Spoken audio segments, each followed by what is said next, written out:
Welcome back to the channel. Today we're going to be reacting to what happens to school ooters in prison. And man, boy, I can't wait to see these low-life, bottom-feeding scum of the earth get violated in jail.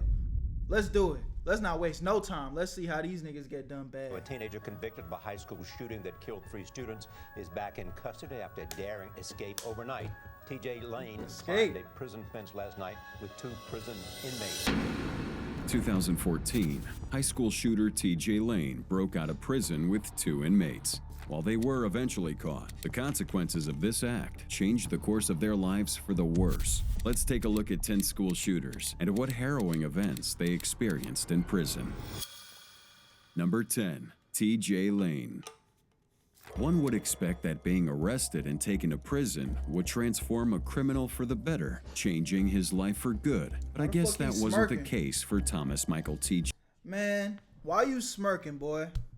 Sometimes I wish, you know, we living in the modern era, you know what I'm saying? Like, and certain punishments just aren't allowed anymore. But when we talking about school ooters, school doers, these guys, I ain't gonna lie, we need to bring back some of the medieval time punishments, my nigga.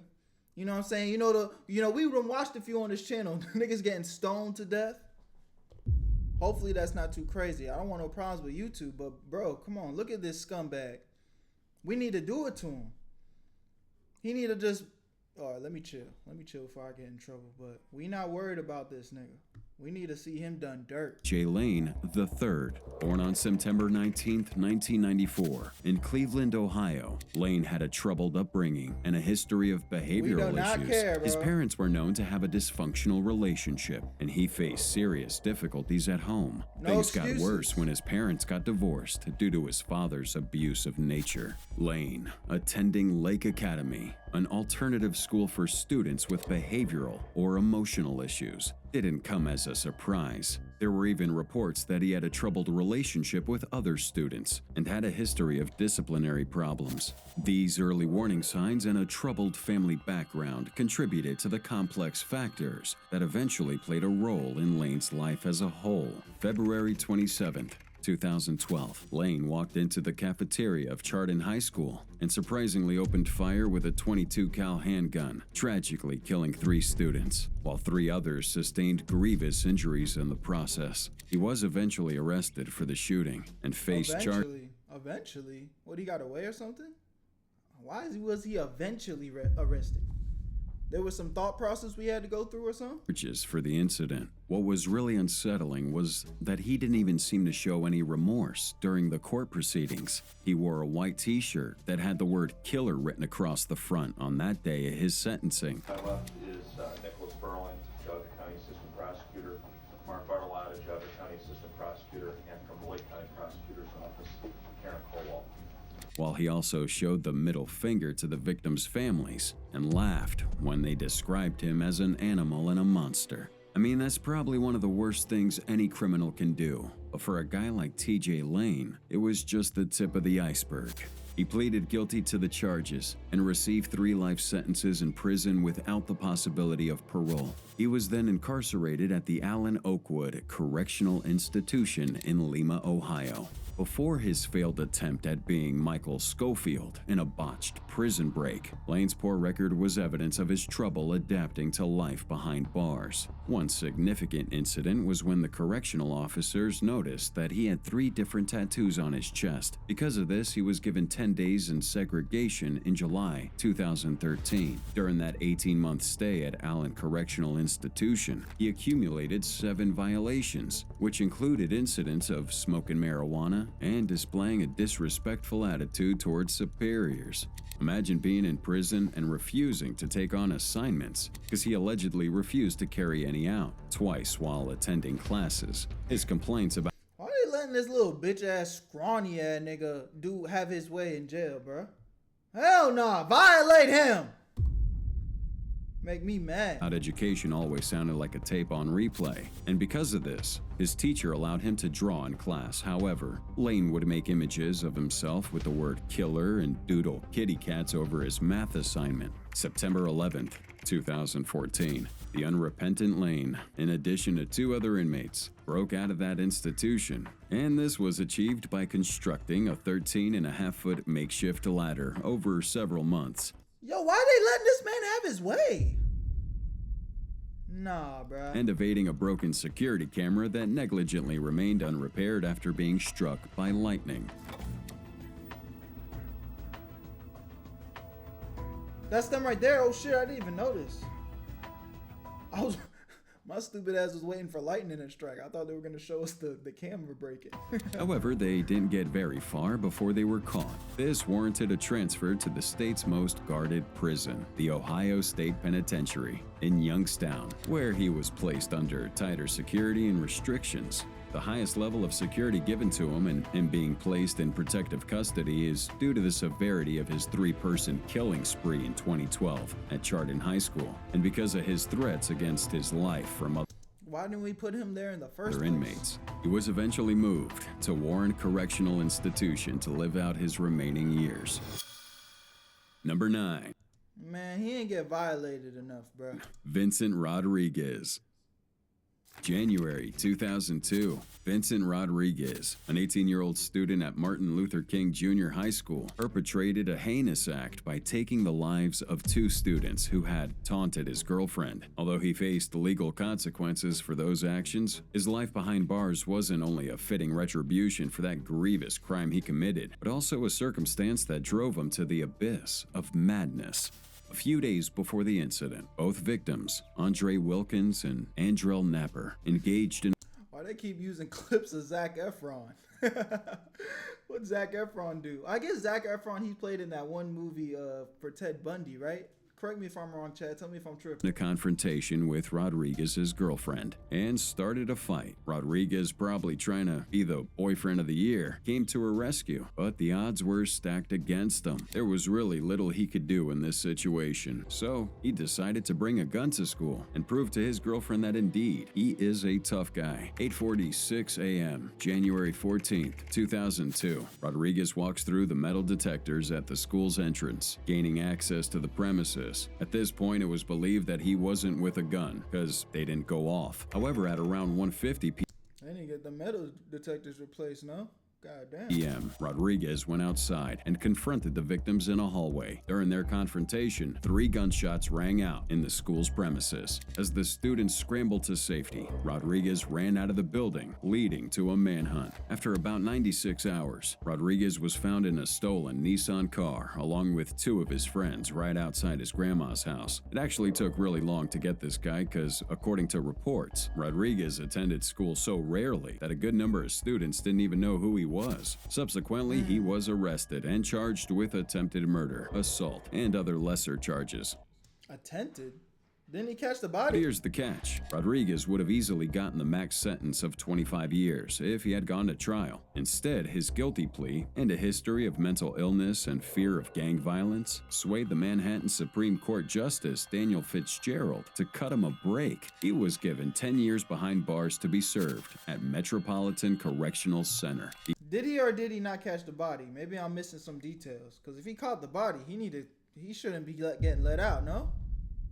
Am I tripping, Chad? The institution in question has gained notoriety for its profoundly inhumane treatment of inmates. Some cases include individuals being coerced into solitary confinement. Others are subjected to physical abuse to the point of losing consciousness at the hands of guards. And in the case of Rodriguez, getting constantly bullied by older inmates for being a sucker for his girlfriend on the outside. To be more specific, this whole thing happened because Wilkin and Napper, the victims of his shooting, took off his girlfriend's bandana in the school's hallway. That could have easily been overlooked. You crashed out because some nigga took off your girl's bandana?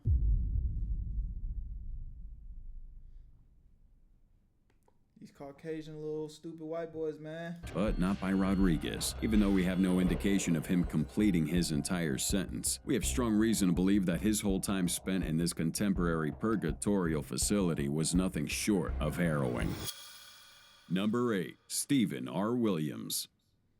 10:30 a.m., April 14th, 2003. Two men, armed with an AK-47 and a semi-auto pistol, entered John McDonough High School in New Orleans, Louisiana. Their mission was to kill a student named Jonathan. Unfortunately, they succeeded, but those repercussions turned out to be far more severe than they had anticipated. The two men in question were Stephen R. Williams and James Tate. However, they had other accomplices. On the day of the incident, they entered the campus through a broken fence and headed to the gym where they knew Jonathan would be. Once they got in, they spotted him and shot him at least 20 times. Three other students got injured. What the hell he do? In the process, and a pregnant senior was almost trampled to death by a stampede of students. Williams and Tate immediately fled the scene. That wasn't the end of that story. During police interrogation, it was discovered that Williams and Tate killed Jonathan because they believed that he had orchestrated the murder of another high school student a week before his own death. The student in question was Hillard Head Smith, who was found dead in front of an abandoned house. Though no arrests were made in response to Smith's death, word got around that Jonathan was the killer. So in turn, Smith's girlfriend, Michelle Fulton, and his cousin, Raymond Brown, hired Tate and Williams to murder Jonathan. Now, once the deed was done, the cops used that information they got from John McDonough High School students to track down and arrest Williams and Tate. But before then, it was discovered during an autopsy that Jonathan had a gun in his pocket when Williams and Tate shot at him. The crazy twist was that its bullets matched the same ones found in Smith's body.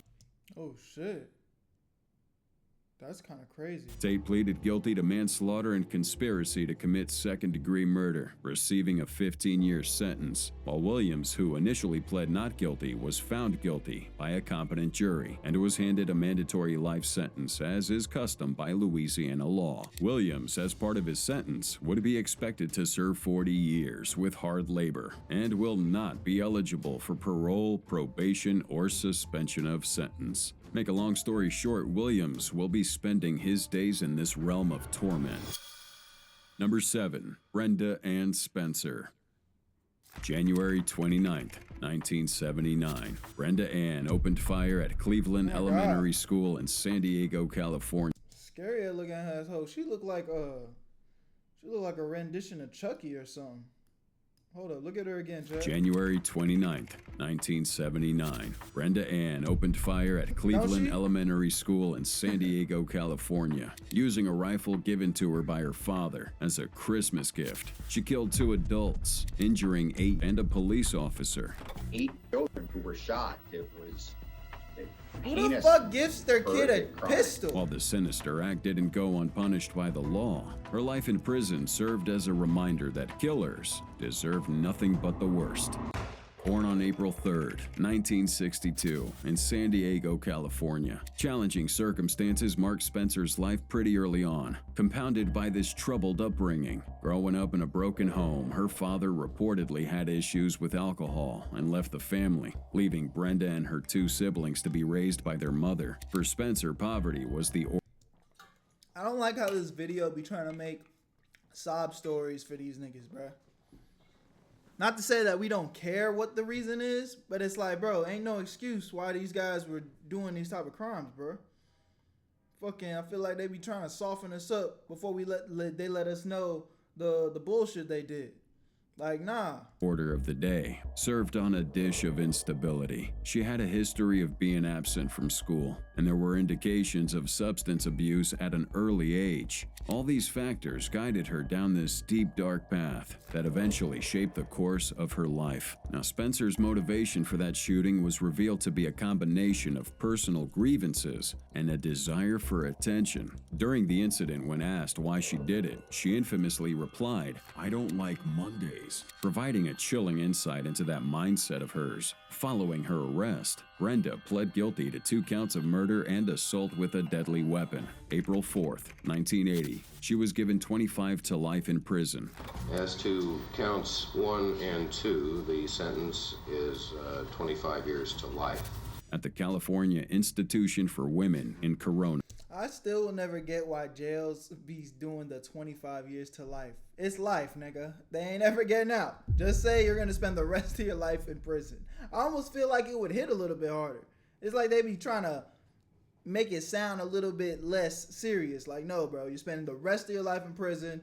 Not 25 to life, not 30 to life, not 40 to life. Life, nigga. Your life is going to be in prison forever.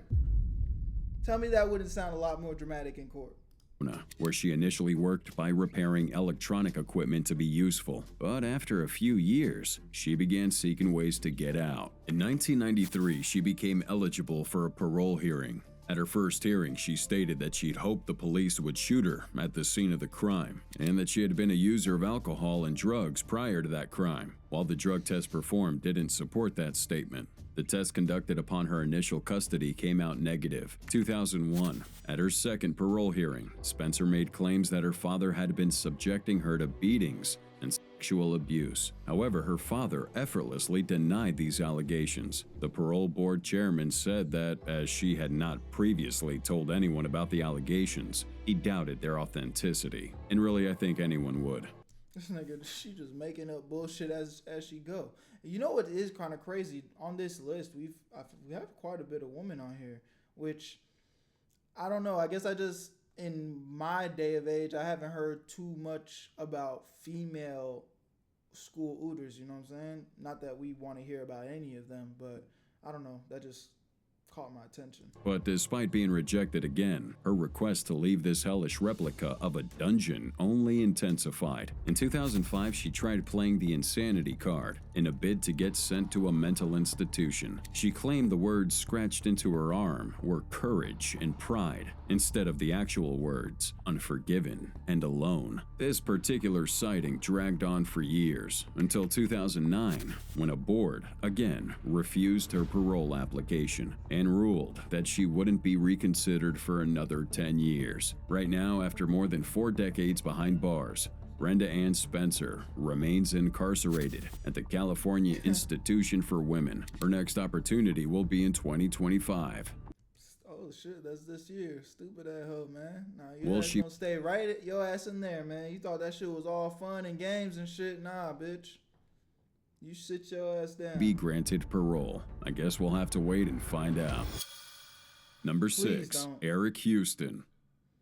May 1st, 1992, 20-year-old Eric Houston, a former student at Lyndhurst High School, Olivehurst, California, arrived at campus armed with a 12-gauge pump-action shotgun and a sawed-off 22 cal rifle. As he entered the premises, he fatally shot Robert Brenz, his former civics teacher during his senior year. Then he shot and killed Judy Davis, a student in Brent's classroom. Houston then walked through the hallway and fatally shot student Jason Edward White in the chest. At this point, the entire school was in lockdown procedure, yet Houston remained far from completing his murder spree. He entered a classroom of about 30 students, subsequently coercing an additional 50 into a hostage situation. And if you're wondering how he got out of this perplexing situation, you first need to understand the catalyst that pushed Houston to this level of madness. Without going too deep in the details, Houston was frustrated over losing his job and was angry at the fact that he failed to graduate from the high school or obtain a GED. For context, Houston was a student at Lyndhurst High before dropping out due to poor grades. From there, he got disconnected from reality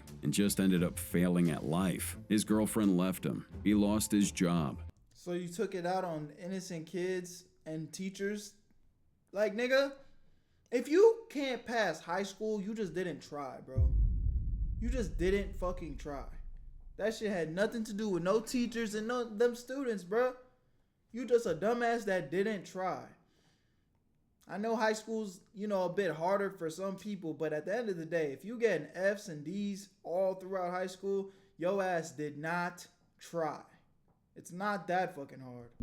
Come on, man. And he wasn't happy with anything. He also held a grudge against his civics teacher, Mr. Brenz, for failing him in an economics class back in '89. But of course, none of these are an excuse to kill anybody, right? Well, for Houston, they were. So after about gathering 80 hostages in a single classroom, Houston engaged in an 8-hour standoff with the cops. Releasing several students throughout the day while negotiating with the police, he eventually surrendered to authorities at about 10 p.m. after receiving a contract promising him he would serve no more than 5 years in a minimum security. There's no way they fucking honor that. Prison. Now, over the age of 40, he's spending time on death row, waiting to be executed. Yeah, He's like, nigga, how did you... Yo ass didn't graduate high school, I see. You actually believe that bullshit? Thank God he did, but... idiot. Locked up at San Quentin State Prison, California, the oldest one in the state. It's the only death row in California for male inmates. For Houston, he really hasn't been on his best behavior since being incarcerated. But at the same time, he stands to become the first person ever executed by the state of California since 2006. He'll be taken out by lethal injection, as that's the only permissible form of execution by California law. While on death row, Houston has appealed his sentencing. But as per ruling by the California Supreme Court, his trial was fair, and his death penalty was upheld. Number 5. Charles Andrew Williams. Have you ever experienced bullying and humiliation, sought help from a counselor, but were ultimately denied that opportunity? Can you imagine that kind of frustration? Well, you can try to imagine what went on in the mind of Charles Andrew Williams before he carried out this incident, changing the course of his life forever. Born on February 8, 1986, in Frederick, Maryland, Williams had a troubled upbringing. His parents divorced when he was young, and he had a strained relationship with his father. His mother, Melinda, struggled with mental health issues and substance abuse. Their family moved to California, where Williams enrolled at Santana High School in Santee. Being overly bullied by his classmates and isolated from social activities would ultimately kickstart a sixth sense in Williams to gain a little popularity. And by that, we mean to carry out one of the most outrageous school shootings of all time. March 5th, 2001, Williams took a .22 cal revolver to that high school in Santee, California to carry out this attack. The incident resulted in the death of 2 students and inflicted injuries on 13 others. After the crime, Charles was arrested and charged with murder and attempted murder. The next year, he pled guilty to those charges against him, which was an effort to avoid trial. Consequently, he was sentenced. Something that I always notice, it always be these scrawny, weak, bitch-ass looking niggas, bruh. What is wrong with y'all? That should be pissing me off, man. At the end of the day, it's like, we don't want to see it from nobody, but it always be these, like, come on, man. Y'all hoes, bro. I guess it really pisses me off is because these guys be doing this shit for attention, and you just know. Take that weapon away, these niggas couldn't do nothing. They couldn't hurt a fly if they tried. I guess that's why I'm pointing it out, because it's like all of it is attention based. Look at this guy. This nigga couldn't kill a goddamn cockroach. To 50 years to life in prison without the possibility of parole. He was initially ordered to serve his time in the youth offender program at CCI, Tehachapi, until his 18th birthday, March 1st, 2004. Charles Williams was taken to an adult prison. But here's something. While in prison, he was kept in protective custody because he refused to stab another inmate. Feeling saddened by that incident and harboring remorse, Williams claimed in an interview that he believes he deserves to be where he is currently. Despite expressing that prison... What did it mean he refused to stab another inmate? What does that mean? Can somebody explain? I'm not really understanding that. Did somebody try to force him to stab another inmate? I feel stupid for not being able to understand that, but what's going on there? Is challenging, he has persevered through the difficulties. On the flip side, he has embarked on a different journey, finding his faith in Christianity and hoping to get a better life than he had ever lived. Currently incarcerated at the California Institution for Men in Chino, California, Williams is set to become eligible for parole in March 2024 at the age of 38. Keep that nigga. Bitch ass nigga, man. Number 4. Jason Clinard. I genuinely feel like if you, at any point, were a participant in a school ooting, your ass need to stay in jail. No parole, never get out. Never. And I don't think that's too harsh. So I would argue it's not harsh enough. Telling you, bro, no remorse for these hoes. March 2nd, 2005, Jason shot his school bus driver, a lady named Joyce Gregory, 3 times with a .45 cal semi-automatic pistol. The The bus driver? The bus driver. Come on. After she opened those loading doors. Consequently, he fled into the woods behind his house and disappeared. A day before that incident, Joyce reported Clinard to the school authorities for dipping smokeless tobacco on the bus. This obviously angered Jason to the point where he snuck a gun to school and waited till he was about to get... You wanted to kill her because you couldn't smoke a cig and dip. Dropped in front of his home to shoot Joyce. After being shot in multiple places, Joyce tried calling out for help. She slumped to the ground and lost control of the bus. One of Jason's nephews, who was also on that bus, tried driving all the kids to safety but ended up crashing into a pole. Upon realizing what he had done, Jason immediately called his mom, telling her about what happened and that he was heading to the police station. In turn, Jason would be arrested. Despite being a minor, he was tried as an adult, which resulted to a 51-year sentence. Look at this dumbass guy, bro. Oh my God. Sometimes I wish I could fucking bitch ass nigga, man. Shit making me mad, bro. This whole video is making me mad. I just feel pissed off right now. It's being served at the Northeast Correctional Complex, Tennessee. However, his life in prison isn't what you might think. While in here, Jason Violate him! Violate him! a half dozen times for post-conviction relief, and that his case be returned to juvenile court. At the same time, he was diagnosed with certain mental conditions that drove him to carry out the shooting that day. Nonetheless, the prosecution believed it was a premeditated murder. And it was. About 24 other students witnessed that traumatic event. As the years flew by, Jason maintained his best behavior and did everything possible to stay in the good graces of the law. September 2023, after 18 and a half years, Jason Clinard was released from Northeast Correctional Complex and was no longer under court supervision, meaning he wasn't on probation. He'd been convicted as a 9th grader, but took the initiative and earned a GED while incarcerated. And although this news really angered the family of Joyce Gregory, many people believe that whatever transpired in Clinard's life while behind bars and the experiences he must have gained might have been sufficient to pay for him a better.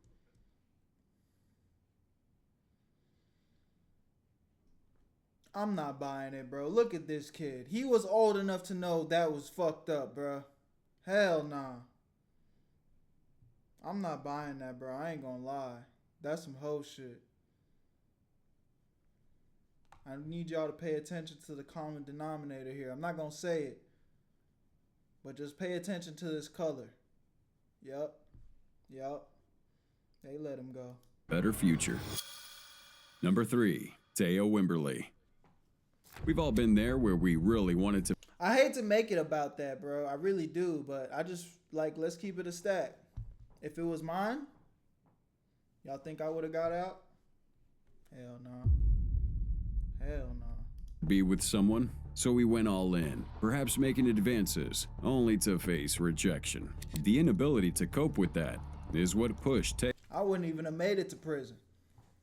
I would have been dead on sight. Into a life consumed by overwhelming regret and excruciating pain. Born on September 30th, 1993, Wimberly was left to be cared for by her grandparents at 6 weeks old. Her parents got separated before she was born, leaving Wimberly to be sexually assaulted by a family member throughout her childhood. By the time she was a teen, Taya Wimberly and Amanda Collette, both sophomores at Dillard High School, were very good. Dillard High School in Florida? Friends all the way back from elementary, but randomly stopped talking to each other. From the look of things at the time, Wimberly was romantically interested in Collette, and in her way, was making advances toward her, seeking a romantic relationship. But as it would turn out, Collette was not interested, and she rejected Wimberly's advances. This enraged her, turning her love into an obsession to kill. November 12th. 2008, Wembley bought a .22 cal chrome pistol to school. She approached Collette and tried starting a conversation with her. However, Collette simply walked out on her. Wimberly got upset, forcing her to pull out her gun and shoot Collette in the back. Realizing the grave mistake she had committed, Taya ran to a local restaurant where she called 911 to report what she had done. The police were swift to arrive, arresting her, seizing her gun, and charging her as an adult. She was initially ordered to be held in jail for 21 days. This says actual footage here. And I just want y'all to pay attention to, this is going to debunk my last statement right now.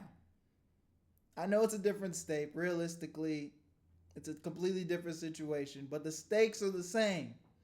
Cold blood murder. Pay attention. Actual Charging footage. her Watch as an this. adult. She was a Actual footage. Y'all see this right here? Pay attention. Let's see how long she gets. initially ordered to be held in jail for 21 days, and for her to undergo a psych eval before a subsequent trial. She was given second-degree murder and discharging a weapon on school property in the killing of Amanda Collette. At her trial, she wrote a special apology to Colette's mom, saying, "I robbed you of Amanda." And she also made an apology to her own family. She was given 25 years in prison at the Florida Women's Reception Center. She served the first part of the sentence at a juvenile facility and was later transferred to an adult prison. Just like other inmates while being incarcerated, she was engaging in character-based programs alongside other activities set out for her. She is expected to be released on March 12th, 2033. Okay, she didn't get life. All right. Nah, for real, it ain't nothing to be laughing about. It's just, I think in her scenario, it don't excuse it though. It don't excuse it, bro. She killed somebody, bro. I just feel like you on some stupid shit, pick up your weapon and go take someone's life away from them. I don't care, bro. Like, I feel like you lower than dirt. Like, I don't care if it was an emotional outbreak. Like, you just don't do that, bro. Life's too precious to be making them type of mistakes, bro. She shouldn't have got out. Straight up. Now, if it was an accident, that's a different thing. You know what I'm saying? But we're not talking about accidents. That's premeditated, bro. She brought the weapon to school, and she was ready to use it. She wanted to use it. She was like, I'm going to talk to her first and see if she going to go. Because if she going to go, then, you know, everybody happy. But if she not rocking with me, I'm ending it. That's premeditated, bro. Hell no. And she old enough. Like, you know, I know the whole tried as an adult and shit, but it's like, come on, man. By the time you in high school, you know what the fuck you doing. Number 2. John Jason McLaughlin. September 24th, 2003, John arrived at Rockery High School, Minnesota, with a loaded Colt 22 cal handgun intending to kill one of his biggest bullies, named Bartell. However, this only set McLaughlin up for a life of pain and misery. Now, the bullying shit be different. Now, it's still absolutely unexcusable, but boy, kids be mean, man. Kids be mean. Have y'all ever watched 7 Reasons Why? I think that's what it's called on Netflix. My 7 Reasons Why or something like that, right? Y'all know what I'm talking about, bro. There's a scene on there, man, where the nerd of the show, they violate him bad, bro. They violate him so bad. I remember they ganged him up in the locker room. Spoiler alert if you haven't seen it. But that fucking show's been out for years, so don't get mad at me. But there's a scene where they ganged up on him and they got a broomstick, bro, and they shoved it up his dark spot. They broke it inside of him, bro. I ain't gonna lie, like, that shit scarred me watching that shit. I damn near couldn't watch the rest of that show, bro. And, you know, again, it's a show, but what played out is that nigga wanted his get back. He pulled up to the school with that shit. He was like, nah, fuck that. And it's not justified. It's not. But boy, some kids be so evil. So evil. I can only imagine, like, I don't know. I almost don't even want to talk about it. Because it's like, if somebody did that to me, like, I don't know what I'm doing. I know for sure I'm not taking it out on randoms, though. But that shit. Yeah, let's just keep it going. Let's not talk about that. Born on July 19th, 1988, Jason was the only child of Mary and David McLaughlin. He was a reserved kid who loved to help his parents a lot without complaint. Hanging out with his peers and playing video games were the activities he also loved. But as time went on, he became more reserved and withdrawn. The reason, you ask? Well, he developed severe acne. Now, it is believed that his self-consciousness about this acne came as a result of some kids picking on him, most especially a kid named Seth Bartell, who was relentless Bitch, you ugly as fuck, you little ass bitch ass nigga. You should not be bullying nobody. in doing so. What Seth didn't know is that there was only so much Jason could take. On the day of the incident, Jason met Seth and his friend Rollins as they were exiting the school's locker room. Upon sighting him, he shot Bartell, hitting him in the chest. Jason would fire a second shot, hitting Rollins in the neck, killing Oh, so they did it him together. instantly. Bartell, bleeding profusely at this point, attempted to flee the scene, but he was followed by McLaughlin, who fired yet another shot and hit him in the forehead. Mark Johnson, God. the gym coach, came up confronting Jason, who initially brandished the gun at Johnson, but then emptied the bullets from the gun and dropped it. Mark obtained the firearm and escorted McLaughlin to the school's administration's office, where cops came to arrest him. On July 5th, 2005, when his trial started, 6 doctors were brought in to testify in court, stating that he was indeed fit to stand trial. As a result, Jason was found guilty of first and second degree murder, and a few months later, he was given 2 consecutive prison What be the biggest difference between first and second degree? Can somebody explain that to me in the comments? sentences, 1 life sentence for first degree murder, and 12 years in prison for second degree murder, all to be run concurrently. It's life. Just say it's life. He's never getting out. After you give the first sentence and it's life, we don't even need to talk about the other one. I mean, I guess out of respect to the people that lost their lives, it has to be acknowledged, but he's in there for life.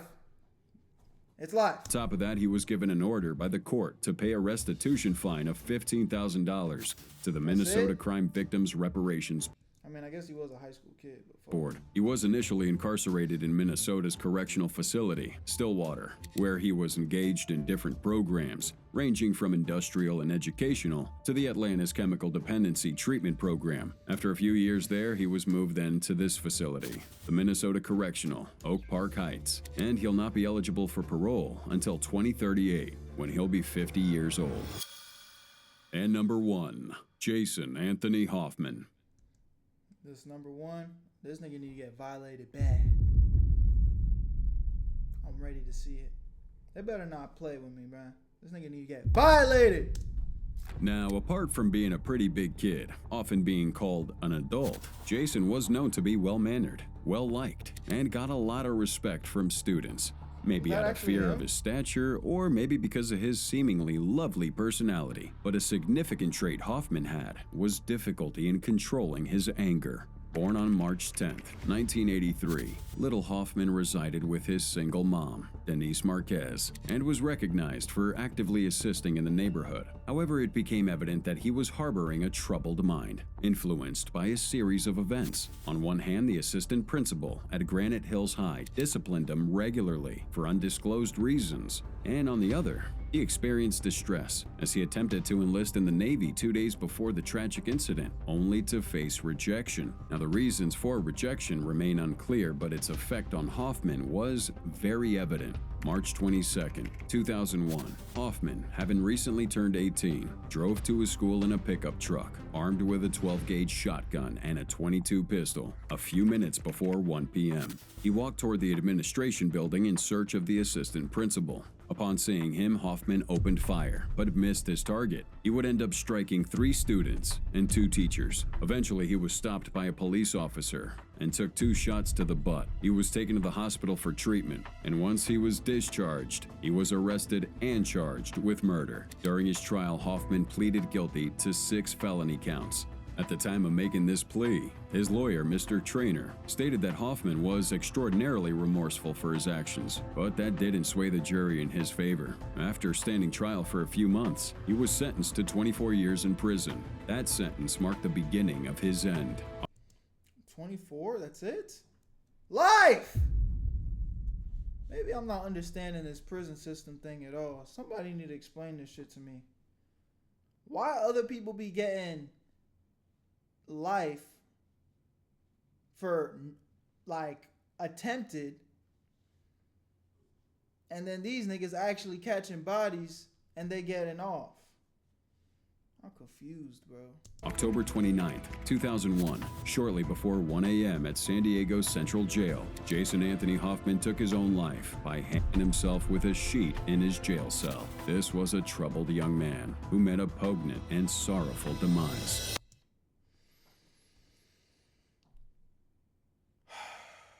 That was a lot to unpack, man. Y'all let me know what you guys think in the comment section. This is so crazy. Every time we get to the end of one of these videos, I just be kind of like, damn, that was a lot. Well, anyway, my name's Berto. I'm going to keep bringing y'all these bangers. I love y'all. I appreciate y'all. We are on the road to 3,000 subscribers, so hit that subscribe button. Make sure you never want to miss a video. Noti bell, you already know what it is, man. Where you at, gang? Let's do it. Where you at, Berto?